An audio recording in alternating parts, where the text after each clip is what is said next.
Hey, what's up, guys? This is Mike Hudak with the GFY Social Club, and today's episode is brought to you by Anchor.fm. Now, if you haven't heard about Anchor, it's the easiest way to make a podcast. Let me explain it to you. First off, it's free, which is pretty awesome, right? They actually have creation tools that allow you to record and edit your podcast straight from your phone or computer, which is pretty badass if you're just starting out. Then what they do is they'll actually distribute your podcast for you so it can be heard on places like Spotify, Apple Podcasts, and many more. The best part about it is, guys, is you can actually make money from your podcast with no minimum listenership.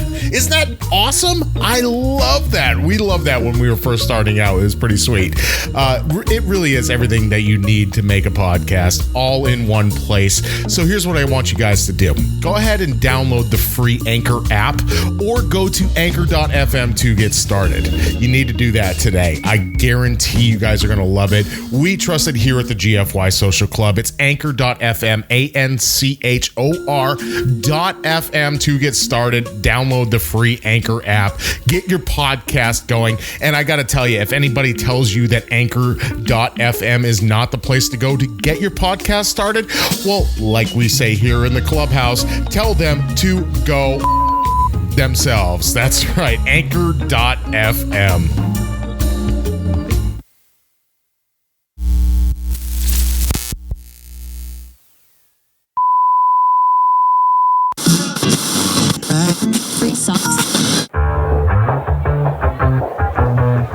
Warning, the views and opinions expressed on the GFY Social Club podcast are solely that of the host and people with a sense of humor. It is intended for purposes of entertainment.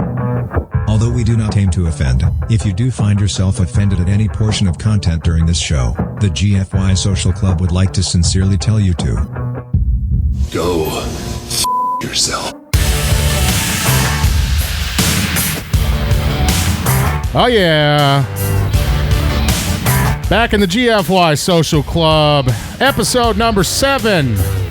Holy shit, it is Monday, June 29th, here in the GFY Social Club, at GFY Social Club. Hashtag join the club. That's right, it is episode 7, guys. We have made it this far. I can't believe it. Yes, we are still going strong. It is Monday, so you know we have a great show lined up for you. We have news stories. We of course have our signature booze reviews coming up later on today, and we do have a special guest in here. Craig is still out of commission right now. He's on vacation up in Maine, so he's not with us today in the clubhouse here in lovely Austin, Texas. Holy dog shit! Texas, only steers and queers come from Texas, Private Cowboy, and you don't much look like a steer to me, so that kind of narrows it down. Why, thank you. I appreciate that. But yeah, Craig is not here with us today, but I do have a special guest in here. Very good friend of mine, comedian here in Austin, Texas. The very funny Mr. OZZY MOON. What is up, Ozzy? Hey, yo, Mikey, what's going on? Yo, how what's you doing? up? You're fucking half a meatball. What's going on? Well, no shit. What have we got here? A fucking comedian. That's right. Absolutely, man. Yeah, man. So how's it going, dude? Dude, it's been going crazy, dude. Yeah. All this Rona shit. They closed the bars down again. I know. What the fuck, man? Dude, OnlyFans, here I come. Okay, that's all I'm saying. Oh, Jesus Christ. Hell yeah, dude. Fire up those OnlyFans counts, you guys. Hell yeah, dude. OZZY get it done. He's gonna get it done on OnlyFans. Bro, I showed you that hot midget, right? Yes, you did. I do remember. That was a little weird. That's gonna be episode 1, bro. Episode 1? Yep. No shit. What now? You said episode 1. Now, what is it that you actually have going on right now? Take this time to go ahead and plug that. Oh, okay. So right now, I'm actually working with the Romo Room, and we're pulling off this Rebel Radio show. Okay. It's not anything like yours at all, man, because we're taking local content, like user-submitted music. Sure. And we're putting it on our show. We have topics that we discuss. You know, we kind of get a little heavy because, you know, I'm Mexican, Tracy's black, so it gets a little heavy sometimes. But you know what? I think it's going to be a really cool show, and we're finished up with season 1. Good. We're editing it right now, and then season 2's coming up. We already have a team of models ready to roll as well. Right on. Yeah, they're gonna be rocking. You showed me a couple of pictures. I was like, yeah. Hey, bro, it's rocking. We rocking and rolling, man. It's gonna be rowdy, dude. So, hell yeah, man. Yeah. Good stuff. Now, where are you gonna be able to find that? Right now, we're planning on releasing it on Pornhub. Are you serious? Yeah, no, I swear to God. It's gonna be at Borderplex Hustle 49 at Pornhub. Hit us up, man. Oh my God, you're actually gonna get that on Pornhub. Oh no, yeah, absolutely. And so like the first season is just gonna be us fucking around, you know, because we're smoking, we're talking shit, we're cussing, we're doing this and that. So nice. Yeah, so I mean, we even do some like fetish reviews. We went over some crazy stuff on season 1 and season 2. I really want to get a porn like a porn shop to sponsor us. So so they can give us toys. And Absolutely. then we can get girls to come through and like review them and try them out. Yeah, and like just try them out on the couch and fucking dong reviews. No, yeah, I mean, why not? Why not? Hey, dude? man, we do booze reviews, so why can't you do that with toys for the models? No, yeah, absolutely. Porno toys. Guess how many anal beads she's got in her right now? I'll give you $100 if you can guess how many anal beads she's got. I mean, you're talking about the COVID-19 stuff going on right now. Everything's shutting back down, right? Everybody's like freaking out about it. But, it's gotten to the point where there's not much content out there. So people are like actually watching. I know Romo Room does a thing with the marble racing. Oh, dude. Why can't you do something on Pornhub where it's like, how many anal beads can you actually fit into an asshole? Yo, and quick thing too, bro. The fucking the marble racing that Rob and Pat or Bernard are doing. Yes. They're super entertaining. Oh, yeah. Dude. So, it's hilarious. I would love to plug those guys because, oh, my God. That shit is so funny. And we just listened to Dean Stanfield's episode. He's got big smiles going. He's got his pack in the can. So yeah. I actually just did that show. Did that show. We did a recording, was it last week? Yeah. At your studio. So, that was a lot of fun, man. We had Dean on here a couple times, actually. Okay, nice. He did, that was episode 3, I believe it was. We did the mullet roast. And it was just, the poor guy, he came in, he sat down, he was great, but I mean, Craig and I just kind of laid into him a little bit in a fun way. So I mean, if those of you he didn't seem too bothered by it. It's more of an honor for him. Yeah, absolutely. Yeah, definitely. He loved it. He had a great time. Oh my God, my heroes are roasting me. Oh man, that was good stuff, man. So what do you think about all these bars closing and shit right now? Like everything shutting back down.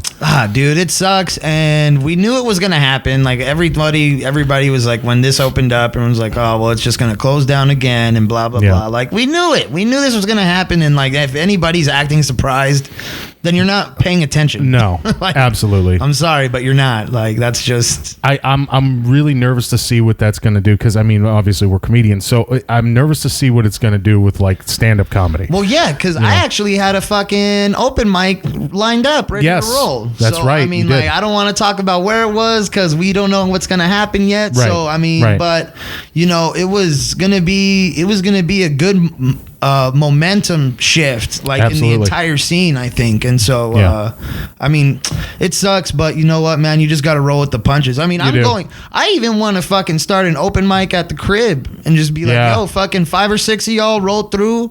We sit down for an hour. Yeah. I get you I get you a film. I get you a nice little film. You got the spotlight. You got the brick on the back. Like, well, that was kind of, I mean, if you think about it, that was sort of what the Romo Room was. I mean, those of you who don't know what the Romo Room is, it's this, it's a small space here in Austin, Texas that if anybody listens out in like the LA area, it's very much like an LA open mic. It's a little tiny, it's like it was an office space basically, but they had a full stage. They had the nice setup in the back. It looked very professional, lighting, everything. It looked really, really good. Sat about 45 people. Yeah, sat about 45 people. If it was packed, I mean, and you couldn't even move if there's 45 people there, which is great. Yeah. It's like a throwback to those old classic tiny hole in the wall clubs that I really like. Very intimate. Yeah, kind of like something you'd find in New York City. You know, like the Cellar or something. Yeah, it reminds me of that. Low ceiling. Yep. people squished in. Yep. Fucking, you can hear somebody cracking a beer open. Like, that's how close we were. Hell yeah, man. It was great. It was a lot of fun when we did some shows out of there. Dude, the Roma Room's fucking been amazing to me. Yeah. And I've been putting in the work to make sure that Rob Morris and that company Rob's a great dude. No, yeah. He is. Just to make sure that everything is running smoothly. Well, it's crazy because, like, I mean, we're just kind of going off the cuff here, but I mean, we mentioned the Roma Room. I mean, when he started it up, because Rob he was a comic in LA and he moved back home here to Austin. Right. He's a great dude. I mean, a lot of people don't really give him a chance, but Rob's a really great dude. And everybody like kind of crucified him like as soon as he started up the Roma Room here, where it was like, you know, pay to play essentially, you know.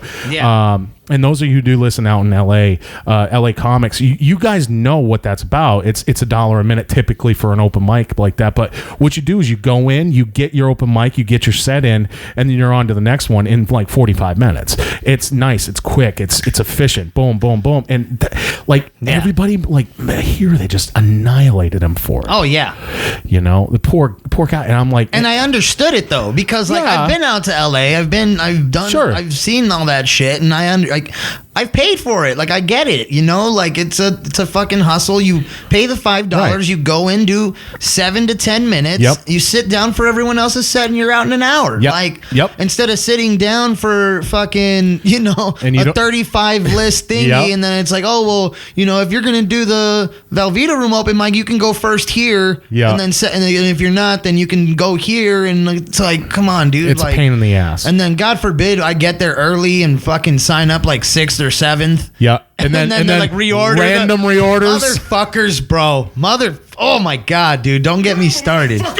Yes. Dude, it's the fucking worst. Oh, tell me about it, man. Dude, I hate that shit because nobody really knew who I was when I first got here. Yeah, I know. And so, like, I mean, it just it sucked, bro. Like, it does. I would sign up for like even the Cat mic. I would sign for fucking 3-4 weeks in a row before I actually you actually got on. Yeah, it's tough, especially if like nobody knows you. You're not in with anybody or anything like that. I mean, it's just like anything, I guess, but it's very political. But I mean, that's what was great about like a concept of like the LA open mics and like the Roma Room when he brought it here, is because there is no room for that shit. You know, you don't have to sit there and worry about like, oh, well, I signed up third, I got here early, I signed up third, and then I'm gonna magically get randomly reordered down to 35th on the list, and you're gonna end up waiting for 2.5 hours sitting there doing 3 minutes. For 3 minutes. And then your audience is burned. Yeah. They don't want to fucking hear anything you got to say. Well, open mics suck anyways, but I mean, because that's where everybody goes to work out material. But fucking dude, like seriously, man, like that's just it was absolutely insane how much that everybody flipped out on him. And I know there's a lot of senior comics around here that are really good that have sat there and, you know, trashed on it, and I'm going to respectfully disagree with them. Absolutely. You know, it does. It's stage time. It is stage time. Stage time. If you want it, come and get it, motherfucker. If not, then get out of the way. Absolutely. I agree. Yep, exactly. So that was the wrong sound, but I didn't want to play that one. But yeah, no, that's pretty much the deal, man. And well, it's I'm glad that you know, he's still around. I know he's working on the new venue right now, but and that should be coming up as soon as hopefully everything starts opening back up again. If it does anytime soon, that'd be great. But I mean, the order's till August, no? Yeah, I think it is. I think it's mid-August. So yeah, I know. And why'd they only attack the bars though? That's what's pissing me off. It's like, come on, dude. Like, I know. Going out to the bar was the only like thing I actually gave a shit about, you know, like I agree. Golly, I mean, I can sit at Applebee's at the table and fucking order some cheese sticks or whatever and get hammered there, but then I just look sad if I'm not sitting at the bar. I know it's an unpopular opinion, and you know, this is going to definitely pigeonhole me into a certain category, but I mean, nobody said, and I'm not saying anything against it. I think it's great that people were exercising that right, but nobody says a goddamn word about the protests, yet it's like, oh my God, people in bars are killing each other. Yeah, because you're racist. Apparently. Right? Oh, Jesus H. Christ. I don't think so, man. But no, it's true. No, you're not. It's true. It's not racist at all. No, not at all. Thank you, sir. But But no, like I hated that. Like nobody even wants to talk about that. Nobody even wants to touch that subject. And it's just 3 weeks after the protest. Yeah, and that's it's usually 3 weeks after Memorial Day. Yeah. I mean, I don't know. I mean, 1 + 1 is 2. I think. Yeah. I mean, well, I don't know, bro. It's just one of those things. I just hope everything kind of like. I just don't go outside. Yeah, just don't. Yeah, well, no, of course I don't go outside. I wash my hands. I wash my ass. I'm good. Like, that's debatable. No, I do. Come on, dude. I just got a Brazilian the other day, bro. There you go. Check out this chocolate starfish. Yeah, look at that butthole. There you go. It's a sweet pooper you got on you. Oh man, I don't know. It just drives me nuts. I just maybe I just need something to lift me up. But you know what? We do have some good stuff to lift us up today because this is our every show segment. That's right. That means it is time for news.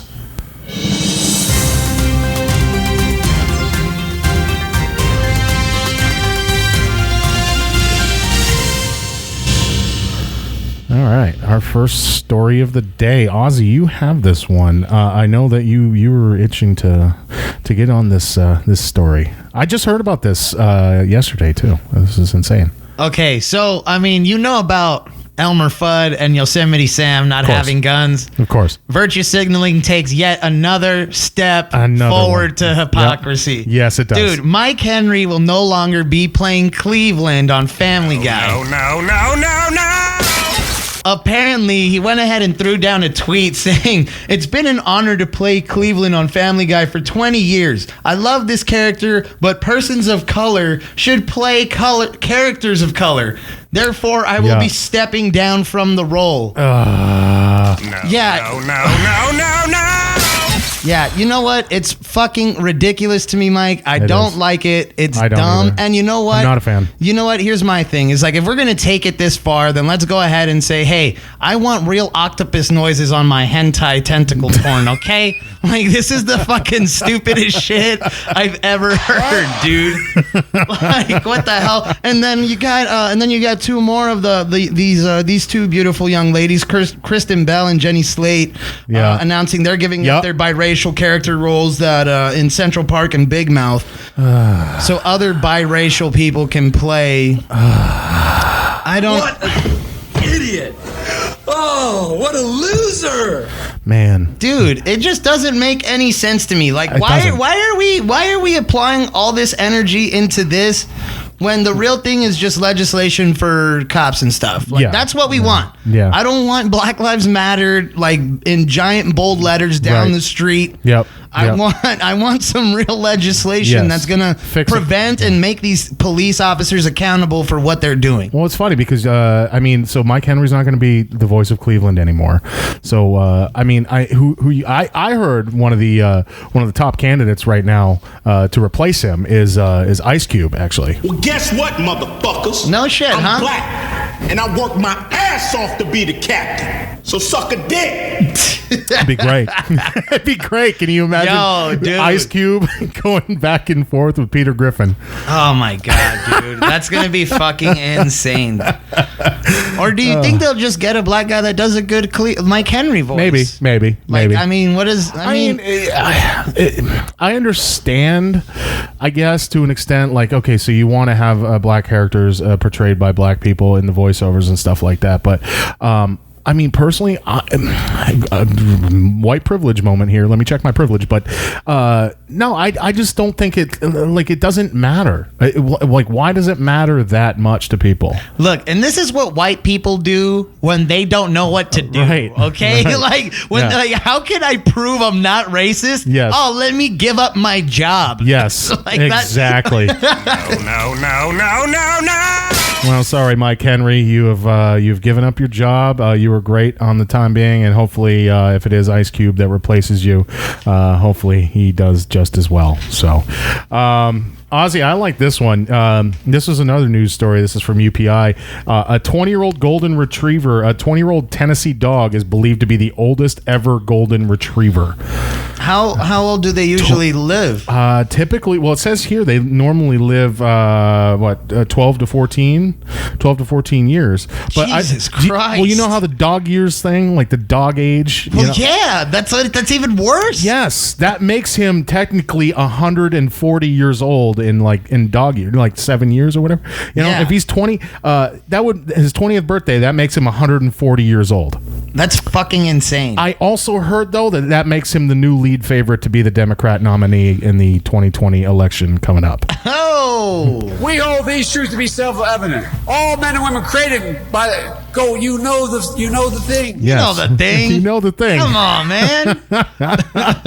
He's 20 years old as a dog. He's 140 years old. He's right in that perfect age range, you know? That is fucking. I don't know if that's animal abuse, bro. Like, is it in good health?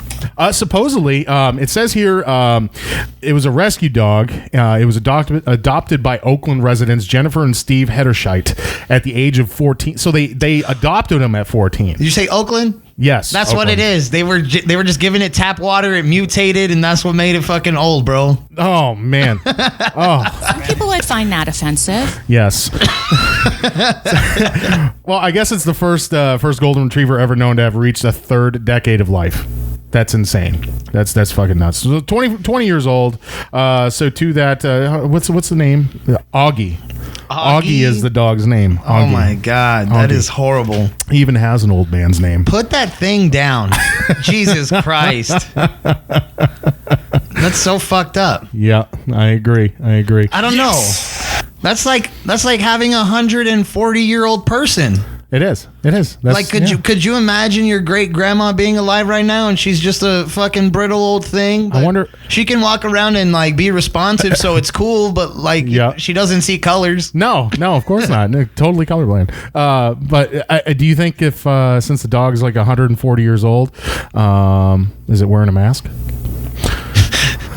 No, it's not wearing a mask. No. That dog's shooting up heroin. Okay, he's ready to go. That dog has got to be careful of the COVID-19. Yeah, you got to watch out for that COVID-19. Oh man, so yeah, that was interesting. No, yeah. What do we got for our next one, Ozzy? What's our next subject here? All right, let's see. We got Wisconsin man receives postcard mailed 16 years earlier. A Wisconsin man said he received a postcard from his parents earlier this month and was shocked to learn it had been sent 16 years earlier. 16 years. 16. Holy shit! Yeah. Well, it's nice to see that the post office is still doing their job well, right? What would you say you do here? Yeah, so Tom Ramsden of Beloit said a postcard bearing the image of Mount Rushmore arrived at his home this month with a message from his parents and a note attached to the card, and it said to have been found in Green Bay on June 11th. Oh, Jesus. Wow. Mount Rushmore. They haven't taken it down yet. No, why would they? Don't you understand, you dumb son of a bitch? Don't you understand? Dude. I'm surprised they haven't taken it down yet. Maybe that's why he's just getting it. Oh my God, bro. First of all, how sad do you got to be holding on to a postcard like this to even take care of it? to take care of it for 16 years and then eventually find the man who it belongs to and mail it to him. Who is this person? They're a fucking serial killer, okay? They're a fucking serial killer. I don't know who it is. We need to find out who they are. They're probably fucking guilty of like take their DNA. Jesus Christ. Correct. You got to be a lonely motherfucker to be on this shit, dude. Yep, and hanging on to a postcard that's sent to some random ass dude. Jesus Christ! It was the postcard was actually from 2004. 2004. So the parents had sent it, and they even interviewed the mom saying, "Oh yeah, I remember sending it." Yep. So it's not even that big a deal because No. his parents aren't dead. Like if they were dead, okay, it would be like real touching and a heartfelt story. Yeah. But they're still alive. Yes. They're Yep. chilling in Florida. They didn't give a fuck about that card. I just saw you for Christmas. Good buddy. Oh man, it's ridiculous. So, I don't know. So he gets it 16 years later. Yeah, 16 years later, dude. Jesus Christ. Imagine if it was like an envelope and it actually had money in it, and it's like a nice little bonus that he gets like 16 years later. But Damn. or if it was a check, even worse. And it's like the check is no good anymore. Oh, it just went void. Yeah, it was just a it'd be big terrible. fat check. Oh, it'd be terrible. Up. Yep. No, yeah. So apparently, there's even a worse record for this mailing fiasco. Yeah. So apparently, this guy got some shit sent in the mail by her brother when he was serving in Vietnam in 1968. Holy shit. Yeah, Tucker said the letter was not in the original envelope that her brother William Lone recalled using to mail it 52 years earlier. 52. Indicating someone had found it, tracked her down, and Holy mailed shit. it to her new address. See, that's some creepy shit. That is. Who's this person? Yes. Who's this person doing that? They're like the person that's literally hanging on to shit and then just fucking like that's like fucking creepy Silence of the Lambs type shit. Is this guy like William Lone? Like, bro, why are you sending letters to your sister? You ain't got a bitch back home, dude. Come on, William. Come on, Bill. And you greenlit that tomfuckery? That's right. Fucking Jesus Christ, dude. These are ridiculous. 50. That's a whole person, bro. That is. It's a whole person. That's insane. Oh my God. I don't know. You got something else for us? I do. Mikey? Let's hear I do. it. We got another story here. What you got? We got two more stories actually after this one, but this one's actually pretty simple. A boy, 10 years old, okay, set the Guinness World Record with fast math. What does that mean? Fast math. Fast math. Fast math? Well, here, I'll tell you. Is it like that drill? It's like, well, I guess it's like a computer program. You just solve multiplication and division problems really, really quick. A 10-year-old elementary school student in England set a Guinness World Record for solving multiplication and division problems in 1 minute. It's like algebra. Why you gotta put numbers and letters together? Why can't you just go fuck yourself? So Nadoob Gill, a 10-year-old student in Longmoor Primary School in Long Eaton, England, spent some of his COVID-19 lockdown time practicing math on the Times Table Rockstars app, and he ended up using the educational platform to set the Guinness World Record. It's insane. That's nuts. Yeah, sorry. Nerd. That's what I was looking for. Fucking nerd. I was looking. Oh my God, bro. Where did my sound drop go? God damn it, I had it in. Honestly, all that's gonna happen is this kid's gonna be a virgin till he's 27. Okay, like that's all that's gonna happen. Like, well, yeah. I mean, for real, I don't even know what happened. Congrats, nerd. Get those nerds. So Gill answered 196 multiplication and division questions in 1 minute. 196 in 1 minute. I saw the video. There's actually a video of it. We'll put it up on GFY Social Club. It's on YouTube. So he just fucking boom, boom, boom, boom, boom. Yeah, on a computer. Just number, enter, number, enter. Yes, basically. I mean, essentially, he was just like the problem would come up on the screen, and he would just do it like it sounded like whenever you played a video game back in the day, and you were trying to like a fighting game or something like that, and you're just sitting there fucking like nonstop. 196 fucking questions. Holy shit. In 1 minute. He was averaging 3 questions per second, like pounding them out in a second. That's insane. Bro, that's... Get those nerds! Nerds! Seriously. Dude, that shit is atrocious, bro. I don't even know how that... Yep. How does that even... I don't know, bro. I suck at math. Like, yeah. I have a GED. I can't do that. The good enough degree. Yeah. Come on, dude. Shit, dog. I ain't even playing, man. That's right, man. That's the worst part. Jesus Christ. But all right, moving on. Yes, moving on to our next story. We've got this India crater lake that's up to 50,000 years old, just mysteriously turned pink. Oh, man. A crater lake in India that formed when a meteorite slammed into Earth mysteriously changed colors earlier this month, spurring an investigation by local officials. Did they blame it on Trump? I don't know. Maybe. No, I don't take responsibility at all. Nah, honestly, now I blame Trump. Yeah, we might as well, right? Because, like, it was green before, and then he mixed orange, and now it's pink. Yeah. Oh. See, what happened was it got the hormone therapy. We just dumped a bunch of estrogen into the crater, and it turned People pink. would find that offensive. Yeah, no, that's fucked up, man. The lake is transitioning. Oh, I heard it's transition now identifies as a fabulous pond. I actually identify as a non-binary bae. A non-binary bae. Okay. Gay boys. Oh man. But yeah, so this Lonar Lake located in India's west central state of Maharashtra. The lake is located about 310 miles east of Mumbai and is believed to have formed between 35,000 to 50,000 years ago, according to NASA. Nice. So it's old as fuck. Yes. Yeah. Like, it doesn't, like, it's crazy how this shit just turned overnight. So satellite photos from NASA show the lake on May 25th still sporting its green hue before a second image from June 10th shows the changeover. So this thing was literally it changed colors. Green. Yeah. There's water in it. Yeah. And then salt water. Yep. And it turned pink overnight. Yeah. That's fucking. It's kind of like Where's X-Files? It's like Bruce Jenner. Turned pink. It's just like Bruce Jenner. Turned pink overnight. Oh my gosh, that's horrible. But yeah, so people are saying People would find that offensive. some people are saying it's just like climate shit. Yeah. It's fucking algae. It's an algae. Kind. Yeah, I read the story. Yeah, Some people were saying it's an algae that's like similar, but they were saying that it can't be that similar because it doesn't change instantaneously. It changes over time. That the algae makes it pink over time, not necessarily like within that week of right. Because it was the May 25th and June 10th. And June 10th, and that's like 2.5 weeks. Yeah, essentially. That's 13 days. It doesn't. That algae can't grow that fast. No.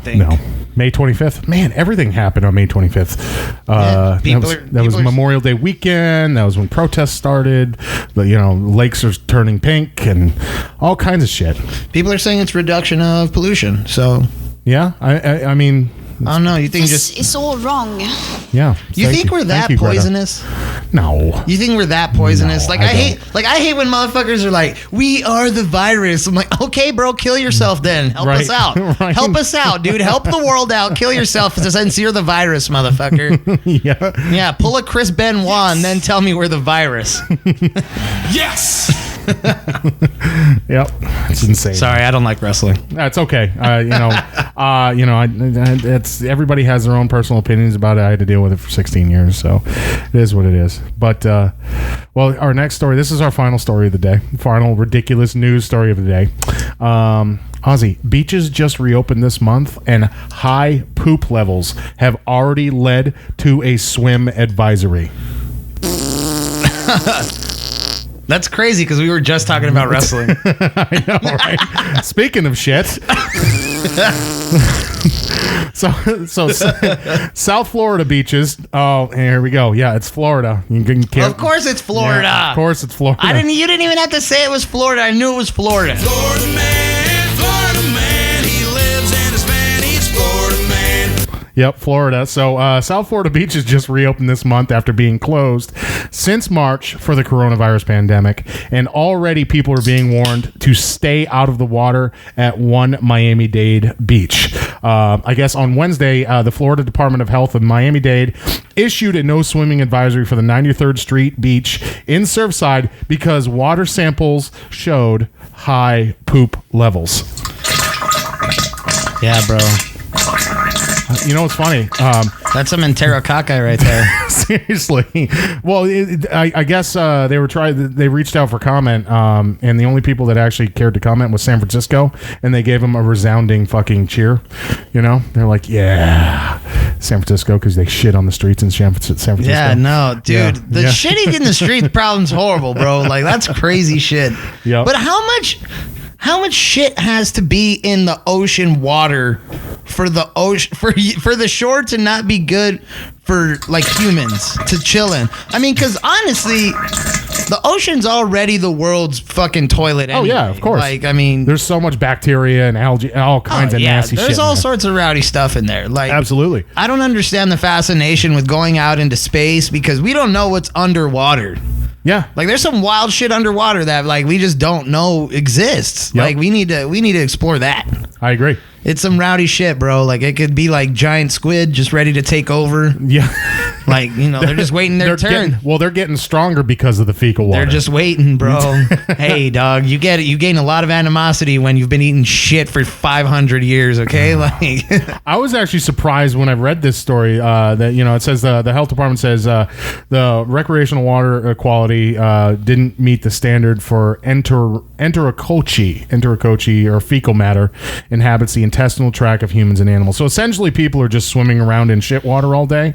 That sounds like an afternoon in Galveston to me. Yeah, pretty much. Yeah. It's like it's like, wait, you swim in the lake and don't get strep throat after?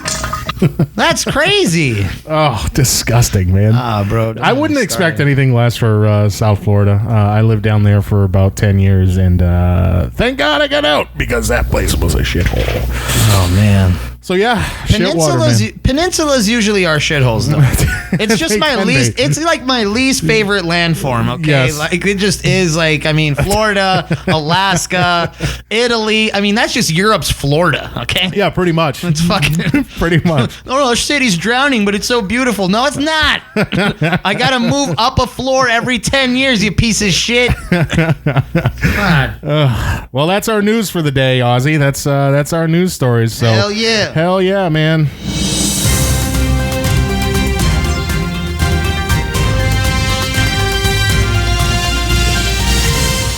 All right. So what we're going to do now is we're going to take a quick break. And when we return, we're going to talk to Ozzy a little bit about some comedy stuff and a bunch of other random stuff. And we still have a Golden Boner Award to give out today. And, of course, we do have booze reviews coming up. So stick around, and we will be right back. Hey guys, this is your buddy Craig, the Ferg Doggy, hanging out here at the GFY Social Club. Just want to talk to you guys for a minute about Anchor.fm. If you're like us and want to start a podcast during these tumultuous times, I mean, honestly, is there anything we need more right now than more podcasts?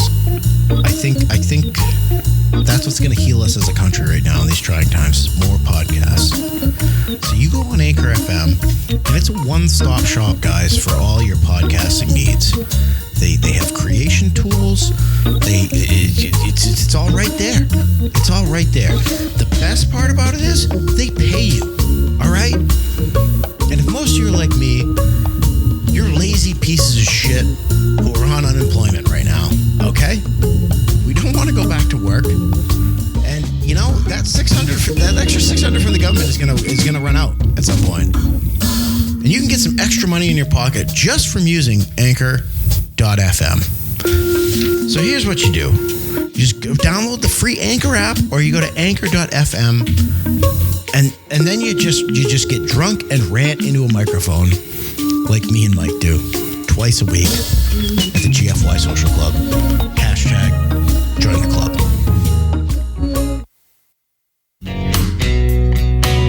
Hey, what's up, guys? It's Mike with the GFY Social Club. You guys hate Facebook? Do you? I think Facebook's annoying. You've heard me rant and complain about social media nonstop, but I gotta tell you, though, there's one spot on Facebook you can go to that's really cool. Yeah, it's called @GFY Social Club. Yeah, go check out our page. Give it a like. Give it the old thumbs up. Start following us. Let me tell you why. We're going to start having articles up there. Ridiculous news stories that we don't get to on the show. If you missed the show for whatever reason, we'll have all the links for the shows that you missed.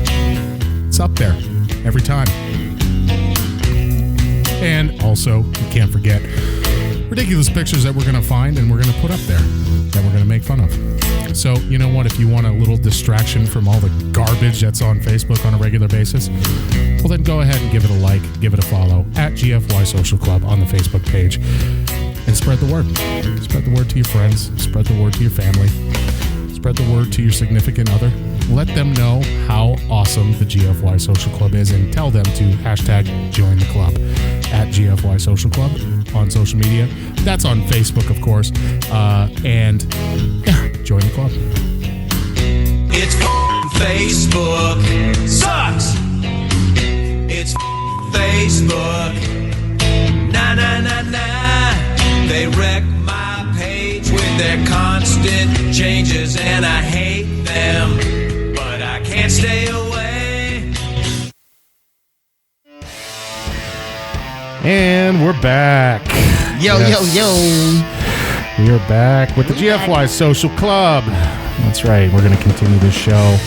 And like I said, he's been with us the whole episode. My co-host for the day, OZZY MOON. He's a comedian here in Austin, Texas. Yes, sir. And what we're going to do is we're going to get to know OZZY here a little bit. So, OZZY, tell people who don't know anything about you, where are you from? All right. So, yeah, man, I'm from El Paso, Texas. I've been doing stand-up for about, I'd say, 4.5 years now. Okay. Cool. Where did you start? I actually started in El Paso. You started in El Paso. So I did 2 years in El Paso, and then I moved here in Austin in 2018. Just kind of get away from the fam and whatnot. And like people tell me, they're like, oh, you didn't move too far away, and I'm like, we're Mexican, bro. Like down the street's far away. Okay, right. So like it's a big deal in a sense because sure. first generation American, fucking not meeting any expectations whatsoever, and then it's like you want to move to a big city and fucking be a payaso, if you will. Payaso. Yeah, fucking clown. Okay, gotcha. Yeah, so gotcha. I mean, it's a little tough. Parents don't like it too much, but I take that chip on my shoulder and I apply it to my work ethic. Okay. And I try to get myself out there as much as possible. Like even in this whole quarantine, a lot of people didn't take advantage of the private shows. Sure, yeah. You know what I mean? Yeah, like at people's houses. And, you just finished doing one not too long ago, right? I did. Yeah. A couple of weeks ago, we did Dean Stanfield, myself, Craig. We all there were a few other comics there too, but we all did it was like a birthday party family reunion, but it was at an Airbnb, like a really nice house down in South Austin, and they had like a little stage set up on the patio. It's about 15, 20 people there. There was like all family, all the same people, like friends and family and stuff. That's how it is. That's dude, perfect. it was fun, man. It was a lot of fun. It's a lot of fun, yes. And you still get to work on like doing work on your craft. Bro, and people want to laugh, dog. They like do. if they invited you, they're like, oh, hey, here's some fucking food, here's some drinks, hang out, talk with us, whatever, be a part of the family, and then, hey, go up and fucking shoot some shit for us. Like, and it was great. I did I got $500 for a fucking 20-minute thing on like for a house, and it was like 8 people, bro. Nice. Like it was insane. Like people are willing to pay for it, and you just got to put yourself out there. Yeah. And I commend Dean. I mean, that kid's hustling, bro. Yeah, he is. He works his ass off. He knows how the business side works, and that's something a lot of comedians in the scene in general, and I mean, comedians in general don't understand the business side. Right. And when you find somebody that's funny and can do the business side, it's a fucking double-edged sword, man. Absolutely. It's great. Absolutely. So you said you started in El Paso and now you're in Austin. What made you get started in comedy? Like what drew you to stand-up comedy? Because I mean, a lot of people have all kinds of different stories about like, oh, they had a lot of personal issues, or they had like a rough upbringing family-wise and stuff like that, and then they just use comedy and humor as a way of dealing with it. But like, what brought you into like getting a microphone in your hand and just telling jokes? A bunch of people who sit there and judge you for fucking 20 minutes to a half an hour. Yo, and I tell you what, dude, it's so funny because like I just tell people like it was a shitty 6 to 7 months of my life that was like, you know what, I'm desperate. Sure. Let me just fucking try some shit out that people have been telling me to do for the longest. Because I remember like being in theater. Like I was in theater from 5th to 12th grade. Is that something you did like what in like I did school and everything? I did plays, I did UIL meetings, I did all that bullshit. Cool, you know what I mean? Right and so people would tell me like, oh, like Oscar, you're so funny, you should try stand-up comedy. And I always joked and I said, I'm not sad enough to do stand-up. That is a common misconception people have. That a lot of comics are like just depressed, self-loathing people, but they're really not. Like a lot of them aren't. There are some that are very much like that. And that's more than half of the scene here is snorting Zoloft, okay? Like, don't fucking lie to me. Okay? Like, get the fuck out of here. We're boofing fucking Xanax, dude. All right? No, but like, I was, I would always joke about how I was never sad enough. And then when I turned 24, I had gotten out of jail I did a good fucking 3-month stint. And, oh boy, you did. And because I had my own place, I had everything going. I had my girl. I had couple. I had my girl. I had my dog. Like we were living it up. I had just gotten her a car, whatever, blah blah blah. Mm-hmm. And then I end up getting arrested for some dumb shit that I was doing. And then I got out on bail, and then I got arrested again for a DUI. Oh, okay. So I end up just doing the time. I end up just doing the time so I can get the fuck out. So I'm talking to this girl, just keeping tabs, just, oh, hey, fucking, how's everybody? You good? Like, put some shit in my commissary. I want some cup noodles this week, whatever, Yeah.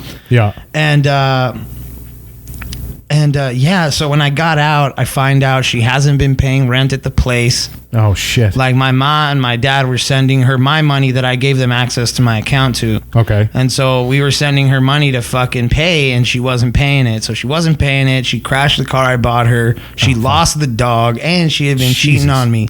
So it was just a whole, like, when I got out, it all hit at once because I was in the dark the whole time. They didn't think I could deal with it while I was in there or whatever, crazy, so nuts. I get out, and then like I fall into like a good 6-month depression. And at this time I'm like 25. It's like November, December. Mm-hmm. And my buddy Chris like just grabs me, and I thank God Christian Aguilera, bro, for real. Like, this man saved my life. He drags me out of the house, and he was like, bro, you're depressed. You're a fucking $180 and you look like shit. Yep. Like, just like, sickly.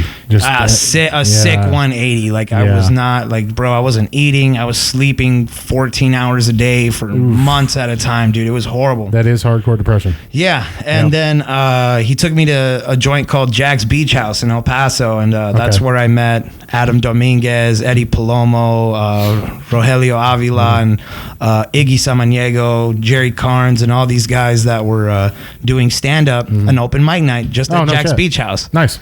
And so they do it, and I just had the best time. Nice.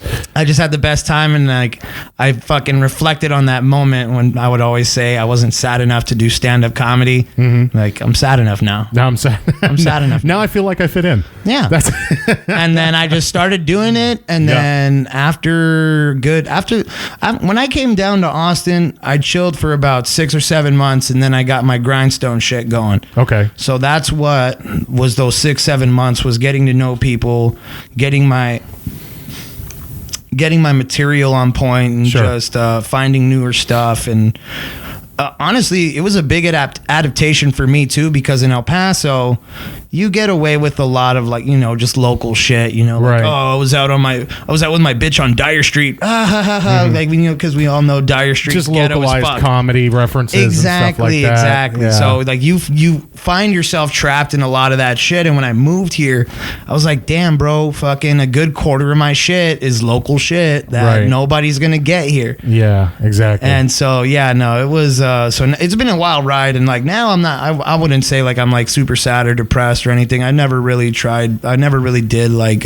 prescriptions or anything like that. So I always dug myself out. That's good. Or I had people around me that would fucking help me get there. Well, that's good. So, that's important. Yeah, absolutely. And I mean, it's safe to assume you've made some decent friends in comedy. I know I've made some good friends just being involved in stand-up comedy and stuff like that. Absolutely, for sure. You do meet a different, like a various, like random sorts of people, all different kinds of people. Yeah.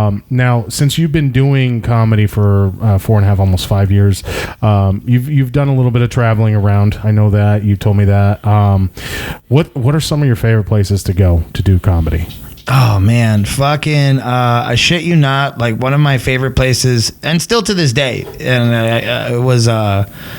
It's been Into the Mountain Gods over there in Mascalero, New Mexico. New Mexico. Yeah. No shit. Dude, it's out in the middle of fucking nowhere, okay? Yeah. So it's like in the woods. You got to drive this little hill. You got to be careful because there's deer and shit jumping out on the road and whatnot. Of course. So, like, bro, it's just big, beautiful green spot into the mountain gods, giant fucking casino hotel, like No shit. right on the fucking lake. That's awesome. Oh, it's like just getting there is beautiful. Sure. And then when you get there, it's high-end spot. You got your casino. You can smoke inside, drink inside. Yeah. You got blackjack, all your casino games. Like, So it's like you're hardcore. showing up. So you're showing up to do comedy, and it's like you're on vacation at the same time. Exactly. That's badass. Hell yeah. That's and then awesome. so you show up. I've hosted and featured there, and when you host, they fucking pay you in food vouchers, which sucks because Yeah. it's a 2.5 hour drive for me from El Paso. From El Paso, and El Paso's a haul from here too. So Yeah, it's a that's good 8 hours. Yeah, so easily. I'm not going there to host anymore. Like if they want me over there, I'm featuring and I'm getting a room. You know? Yeah. Oh yeah, absolutely. I'm not- Absolutely. Yeah, I'm not gonna do any of that anymore. That's cool. And so, but yeah, no, that's definitely one of my more favorite places. Honestly, like I would say they're New Mexico. It's really dope. Fuck So yeah. what's the crowd like in New Mexico? Like, I mean, Bro, it's just there can't be too much of a comedy scene there. the scene is not great. Right. There's no clubs in Albuquerque or Santa Fe or anything. Because it seems They like have it'd be very theaters. spread out. Yeah, they have theaters, they have shit, but they and like bigger names will come out and do stuff there. Sure. But like local stand up is really rough. Like I mean, I know some cats that are from there and they're hilarious. You know, Nice. like my buddy David Knight. You guys can check him out. He sounds like that big black lady that orders Deuce Bigelow in the movie. Like, did you say steak? Oh Like, yes, that's what, yes. He sounds just like that, bro, and it's so fucking hilarious. Oh, that sounds delicious right now. I'm so sexy. Yeah, dude, I'm so hot. and it's like this fucking Yeah. 5 foot. It's like this 5'8" fucking Mexican dude, and he has that voice, and it's hilarious. Do you think that was the original Lizzo? Oh man, hey dude, she's Some people would find that offensive. she's Sorry, beautiful. my apologies. She's beautiful. She Okay, is. She definitely is. like honestly, you don't even need to find a hole. Just get a nice warm flap. Oh man. Just find a flap. I had tacos earlier, and I feel like they might come back up. Ah, dude, nah, don't do that. Well, that's cool. So New Mexico, though, that's a good spot. Is there any other places that you've like when you've traveled that kind of come to mind? Anything that's like kind of a highlight for you? What would you consider like a big highlight for you for your comedy career? I did a cool fucking 20 minutes in Durango. Durango. Yeah, Durango, No Colorado. shit. It's like a little fucking village, bro. Nice. And like it's beautiful. And mind you, these are my favorite places because Sure. I like to go out and like see shit. You know, Well, everybody's like, got their own. Yeah, like yeah. Like I haven't been getting into the clubs a lot because I want to do my home club first. So, Sure, and sure. I still haven't done that one, and that's politics within that. That's the El Paso one. Yeah, right? yeah. That's the El Paso one. But Sure. I mean, like, dude, like the private shows over there, like fucking, even just like casinos getting us, like Yep. casinos, fucking. Once you get into that ring of casinos, like you can legit just go about anywhere. Like, Sure, I mean, absolutely. That's how a lot of these cats. That's where a lot of these cats, like when they say they're doing it in Ontario, that's the fucking casino theater that they've Yeah. got down. Well, it's like a there. network. Like it, yeah, Yeah. exactly. So Yeah. it's like a whole run. Yeah, exactly. Yeah, It's called the Tribble Run. I don't know if you can, like, if you can look it up. I'll have to check that I'm out. pretty sure we've talked about it before, Yeah, but yeah. it's called the Tribble Run. And if you can look Okay. into it and send him some shit and he likes it, Nice. he'll fucking hook you up. Like my buddy Aaron Yankoski fucking goes up to what's it called? He goes up to Washington. Oh no shit! Like So he'll Washington do, State. Yeah, Washington State, and he'll do a fucking night in Seattle, and he'll That's fucking cool. do this and that. So I try to do that every time I go out of town for a vacation or something like that. I try to get some stage time in every city City. I've gone, so Yeah. you know that I've done stand up in Hawaii and Key West and everything like that, which is like two of the places you don't really think you would need comedy because everybody's Because everyone's that's the stand. Yeah, that's the Stanhope shit. You know, they don't need comedy. They don't need comedy. They fucking love it there, though. They love it because it's something different out of the ordinary. Of the just, or we're gonna go to the bar and get hammered, or we're gonna go sit on the beach and get hammered. You know, it's like, no, we're gonna sit down. We're gonna have some clown make us laugh. You know. Yeah. But you get to see a lot of things, so it's like you're on vacation. So you know, like when that's what I was thinking about when you were talking about the New Mexico thing. I'm like, that's awesome. A lot of comics should do that if they ever go on vacation. Oh, yeah. Just trying to get some stage time, even if it's you know, a 5-minute guest spot, 10 minutes. Yeah. You know, just an add-in and a showcase or something like that. It's just it's a good way to network and meet people. Yeah, and to keep on the Stanhope train, like his whole spiel, I think it's the Beer Hall Putsch that he has on there, where he talks about like comedy should be done in a small tiny, dark room with like 70-something people, and that's fucking it, bro. Absolutely. Like the whole, like, I mean, I always loved the spectacle of the stadium, you know, like the Dice Clays. Or, that's a big event. Like even when Aziz did it. Mm-hmm. Kevin Hart doing the stand up in the center of the of a giant stadium, so it's like there's not even a back to him. He has to like literally play to four corners of a crowd. No, yeah, that's Dane insane. Cook did that in Vicious Circle. Dane Cook did that too. Yeah. He did that in Vicious Circle. It's cool. It's like a different thing. It's a different vibe. But I mean, I agree with you on that. Like with the Stanhope thing, I'm like, comedy special should be downright gritty and that like that smoky, like the floor's got to be sticky. Yeah, sticky. It smells like booze and vomit, and it's just like it's not a place you want to like. That's where a comedy special's got to be filmed, I think. Yeah, I agree. Oh, yeah, totally. Jay Whitecotton did his down in San Antonio in a small little place, and it just came out awesome. Like it was jazz funeral. Yes, it was dude, a phenomenal stand-up special. If you guys haven't checked the way he edits it is so good too. Like you could tell he took his time on that shit. Oh yeah, and you know who I'm waiting for is Aaron Cheatham's. Yes, Aaron Cheatham. He's going to be on our program in December. Yeah. He's coming. He's going to be. Aaron Cheatham will actually be on our program here sometime in the next couple of weeks. Hey, well, you got to tell him I said what's up, man. I will for sure. So, but yeah, no, I agree with you, man. Yeah, I'll be waiting on that. Yeah, fuck yeah, man. Yeah, I got a sneak peek when I went to go chill with James Jacob Garcia. Oh, JJG. Yeah, JJG. I went to go chill with him, and James Kerrigan was there. Cool. And fucking what's it called? Aaron Cheatham was there, and he was going to do his 40, like a type 40 for the hour that he was going to do the following weekend. Right. And I got a really cool sneak peek, and it was nice. Yeah, it was awesome, man. Like I really, I know. I'm looking forward to hearing that too because I'm a big fan of Cheatham's. He's a great dude, solid dude, great, a really fucking funny comic too. So, well, shit, man. Do you have any social media you want to plug while we're at it? I know you have some stuff going on that you're working on that you mentioned earlier with the Pornhub stuff and everything like that. But you have a bunch of little projects going on. So if there's anything you want to throw out there, get out. No, yeah. So we've got the Borderplex hustle going. We've got some side hustles that we're going to be doing. Those are just going to be small, digestible clips that. Cool. It's just Tracy and I sitting on the couch smoking weed, talking shit. But we get into some deep shit where it's like, well, and it's just it's nonsense. Sure. It's nonsense. It's like it's literally information that you can live the rest of your life without knowing, and you'll be fine. But of course, it's just kind of getting into the raunchiness of our subconsciousness. Like it's So it's the side hustle's dope. I'm working the sound engineering for the Big Smiles with Dean. Oh, Parker. yeah. And then packing the cans too. Yep. Fucking the that was marble a fun runs. Podcast. Yeah, the marble runs are going to be fucking there too. So I mean, we're working on a lot of stuff. Nice. Me and Tracy are actually thinking of starting a book club. Nice. And so I was telling, so I tell Rob, I'm like, yeah, bro, we want to start a book club. And he's like, oh, that's hilarious because you two don't look like you read. I was like, you fuck. Yes. Seriously.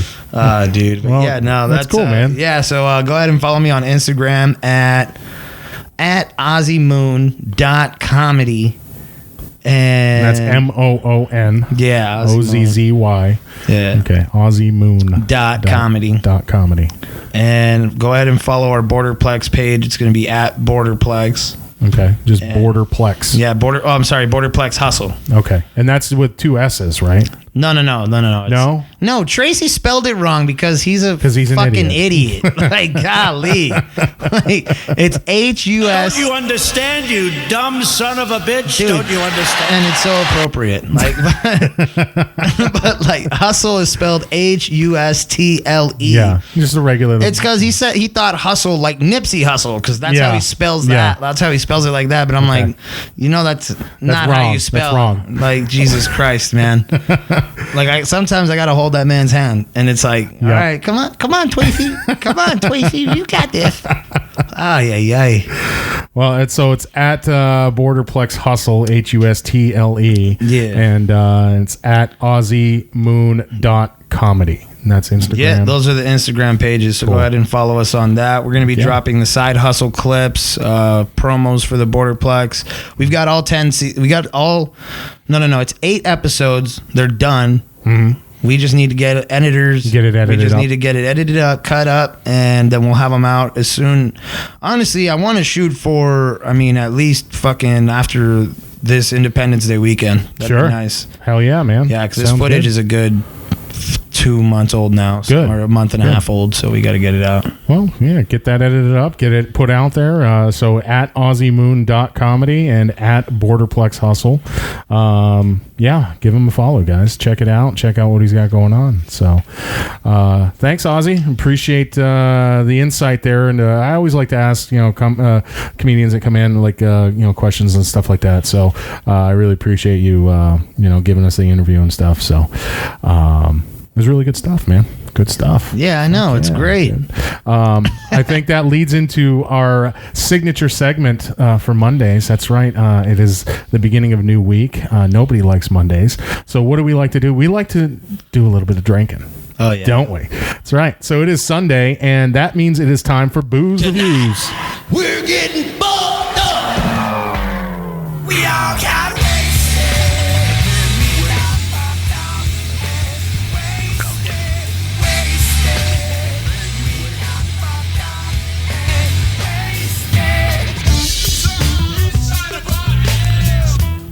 Oh, yeah. Booze Reviews. We've had some really good beverages here the past 2-3 weeks that we've tried out. And some very, very delicious microbrews and stuff like that. We like to try out stuff that people may not have tried before. They may not have experienced the taste of before, and you guys aren't going to be disappointed because today we got a very delicious brew in here. This is I don't know if anybody's ever really enjoyed the flavor of this, and you guys are definitely going to appreciate it. But first, I want to toss it to Ozzy because Ozzy, you have some information on this this brew from this brewery. Yeah, no. So it actually has a pretty rich and deep history, and it's funny because even when people do enjoy it, they don't understand the depth of it. And I kind of want to just share and portray just the sheer amazingness of this beer. So it all started back in 1852. German American brewer. Yeah, German American brewer, and he was a saloon operator as well. His name was George Schneider, and he opened up a Bavarian brewery. Ooh, Bavarian. No, yeah, it's been really good. Ain't no beer. Yeah, and he opened it on Carondelet Avenue between Dorcas and Lynch Streets in South St. Louis. St. Louis. No, yeah. So it's been it's an American brew. Yes, it's a Bavarian American brew. Yeah, a German guy came to here, and then just liked it and was like, hey, you know what? I didn't really dive into the history. I didn't really dive into the history of this brew. So it's pretty sweet. And then Schneider's Brewery actually expands in 1856, and it became the recipe that we all know and love today. And honestly, it's crispy, it's delicious, it's refreshing. It's a great substitute for water, I would say. I will agree with you on that. Yeah, dude. Yeah, I didn't know about the history of it though. All right, so you know what? Let's not fuck around anymore. Okay, Ozzy, I want you to tell us what today's brew is. It's Bud Light. Bud Light. Are you fucking kidding me? Yup, it's Bud Light, motherfucker. We drinking that shit. Bud Light. Hell yeah, baby. Are you fucking kidding me? We're drinking Bud Light. We are reviewing Bud Light today. Dude, Bud Light is just, you can never go wrong. I mean, dude, it's personally, Craig would be so proud because he's a Budweiser guy, and every brew that we get in here, he's always like, well, it's not Budweiser, but this would be the one probably that could give him a run for his money and be like, well, it's not Budweiser. Well, actually, it is. It's Bud Light. It's the light version, because if you're trying to watch your girlish figure, this is it. So it's Bud Light, guys. That is our beer of the day. That is right. Yeah. Bud Light. Yes. So delicious. I'm not even going to get into the description of the taste. I'm not going to get into this the specifics on the beer because it's fucking Bud Light. Everybody's had a Bud Light before in their life. And if you haven't, well, then you're just fucking... That's just... Come on. Like... What an idiot. Oh, what a loser. So to this Bud Light, I say to you, thank you, Anheuser-Busch Brewery. Cheers to that. Cheers, man. Bud Light. Yeah. Fuck yeah. Have a drink. It is Monday Fun Day. Woo! Delicious. It is like spring water. It can hydrate you on a hot day. Yeah, like you can put that in a Fiji bottle and I won't know the difference. No, you won't. It's still tastes better than tap water. I can say that much. So that is our booze reviews for the day. We're getting fucked up. Oh, is this Flint, Michigan water? It's some of that dirty water. Oh, good God, man. You'll get drunk and grow an extra limb. Ew. Oh, man. That is correct. So, it is Monday, and one last segment that we like to close out every show with is it's an award we like to give out, and essentially it's a very prestigious award that we just started giving out 2 weeks ago, and essentially it goes to a very special individual who portrays qualities that of a complete total fucking moron, and we call it the Golden Boner Award. So today we would like to give out the Golden Boner Award. You fucking idiot. Piece of shit. Who's our winner today, Ozzy? All right, today our winner is the Knicks moron owner wants antibodies benefit concert at Madison Square Garden. Essentially, James Dolan proposes issuing immunity passports to anyone who passes the test. So James Dolan, the owner of the New York Knicks, terrible franchise anyways. As a Celtics fan, I'm allowed to say that. Terrible franchise, and the owner is a complete and total fucking moron. So he wants to hand out passports. Yeah. So, I mean, James Dolan is well known for not knowing much. Yeah, of course. The billionaire owner of the New York Knicks and Madison Square Garden has consistently mismanaged his NBA team. Of course. Often books his own crappy roots rock band, JD and the Straight Shot, to open for a major rock concert at his venue in a new opt for New York Post. Dolan has now outlined a proposal for a COVID-19 benefit concert at MSG that would be attended only by people with antibodies for the virus. So essentially... Say it. I am useless with a capital Y. James Dolan, you stupid son of a bitch. Essentially, he wants to sell tickets, get them all sold, and then once they're all sold, 4 weeks later, when you buy the ticket, you give a DNA sample of some kind. Like, what do you do? You give some blood. Give the blood because that's so you got to buy a ticket and give blood. And then find out if you've got antibodies that protect you against coronavirus, or that proven that you've had it already and you're good and can't spread it. And then 4 weeks later, have the thing go down with everybody that's cured or good. After he's already gotten your money.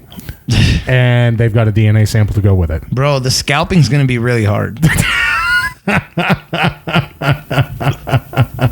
That is correct. It's gonna be real hard to scalp those motherfucking Seriously, tickets, bro. It's gonna come with an antibody test with the scalping. How much more is that gonna cost with the scalping? Yeah, you're gonna get like those little diabetes shits where you gotta stab your finger. Stab and your test the finger, blood. like yeah. And you put it in a little electronic thing that tells you, yeah, here you go. I'll scalp these tickets to you, but you got to do that. Jesus Christ, dude, that's some Black Mirror shit. It is some Black Mirror shit, right? Yeah. it's God like, yo. damn it. But you know what's crazy though is like I kind of, and it is kind of eugenics shit, but I'm kind of on board. And I'll tell you why. I'm I mean, listening. we all know Yeah. overpopulation's crazy and whatever. And overpopulation's crazy, but here's the thing is like we're not going to genocide people. Like Right. that's not something we do. So what do we do? You gotta do what it. can we do? You gotta do can it we good. regulate on who is having children, when they're having children, Yeah. and why they're having children? Yeah. You know what I mean? And then like not only and sure it's fucked up in a sense, like if you want to talk like lefty liberal fucking, you know, I'm a man today, woman tomorrow, whatever. Sure. Then sure, I guess it's fucked up, but I mean when we're talking for the survival of the human race at this point, when we're just so big and we're just destroying literally everything. Like, Right. I mean, come on, dude. Like, where do you draw the line and be like, okay, you know what? Thanos was a little right. He wanted to wipe everybody out. Yeah. Well, I mean, it's that's like what they do in China, you know, where they sit there and they actually have laws where you're only allowed to have one kid and all kinds of stuff. They do forced eugenics over there in China, you know, because they're too big. Donald Trump don't trust China. China is asshole. Yeah. So, but I mean, yeah, that's that. China is asshole. China is asshole. But no, it's true, and they're slowly trying to creep that stuff over here by what it seems. But fucking James Dolan, really, the Knicks. James Dolan, you know what? Congratulations, because you are the winner of this week's Golden Boner Award. You fucking idiot. Piece of shit. Congratulations. How about get the Knicks a winning record and then we'll talk about eugenics, okay? Get the fuck out of here. How about we get an Eastern Conference Finals appearance before we talk who can have children and antibody passports, okay? Exactly. Yes, I agree 100%. And you know what? Fuck the Knicks. Go Celtics. Go green. Hell yeah. Well, that's our show today, man. I mean, I was going to ask you if there's any upcoming comedy shows, but they just shut everything down again. So, I know you got the Borderplex Hustle stuff going on. Anything else you got coming up? I want to do a power hour open mic at the crib. Okay. We've got the stuff. We've got the neighbors that are cool. I mean, why not? Yeah. Okay. Like a comedian, like a comics open mic. And it's fucking 7 or 8 of us. Post up, drink. Random reorder. Yeah, random reorder because you know we're fuck boys, and then you gotta fucking sit down for the whole hour and wait for your turn, and then when you're done, sit down and wait till the show's over. Yep. And then we can sit there, we can record it. It's small, it's intimate, Sure. and if we could build, could fit at least 15, 20 people in my apartment. Oh yeah. Oh, absolutely. Easily. Fuck yeah. With the chairs and everything. It's just like a regular little LA comedy club, right? Yeah, exactly. It's a little fucking hole in the wall. Yeah. That's nothing You wrong gotta with turn. that. You gotta turn left at the cactus and then turn right. And Make sure you knock on the correct door, otherwise, angry Matilda is gonna come to the door and hit you with a broom. Yeah, no, I know how that goes. Hell yeah. Well, Ozzy, it's been really cool having you on the show today, man. Really appreciate you coming on and hopping in over there into the a-hole chair. It's been a lot of fun. Hope everybody enjoyed the show. We are at almost 400 likes already on our Facebook page, so definitely want you guys to if you enjoyed this episode, go over there, hit that little thumbs up, hit the like, hit the share, hit the follow. We want you to see if we can't get to 400 by Thursday night. And real quick before we get out of here, I just want to let you know if you ever need another co-host or you want me to swing down again, man, absolutely. I'm more than willing to. Yeah, bro. we'll definitely have you back on. It was a good time, man. Oh yeah, it was really fun. So I yeah, liked it. I mean, I'm excited that we're getting all the likes. Make sure you check out Ozzy on Instagram. It's at OzzyMoon.comedy and at Borderplex Hustle. Make sure you check that out. Go ahead, check out what he's got from content. I know he's got a bunch of content going up, and he's got a lot of good stuff in the works right now. So go check it out. Give him a like and a follow as well. Tell him that you heard him here on GFY Social Club, and of course, we will be back on Thursday night with our next episode. Craig will be back in the clubhouse with us on Thursday night. So yeah, go ahead, check us out at GFY Social Club. # join the club. Make sure you stop in, hang out with us. We always have a good time. So until Thursday night, guys, we'll see you later. See you later, Ozzy. Good night. So long, gay boys.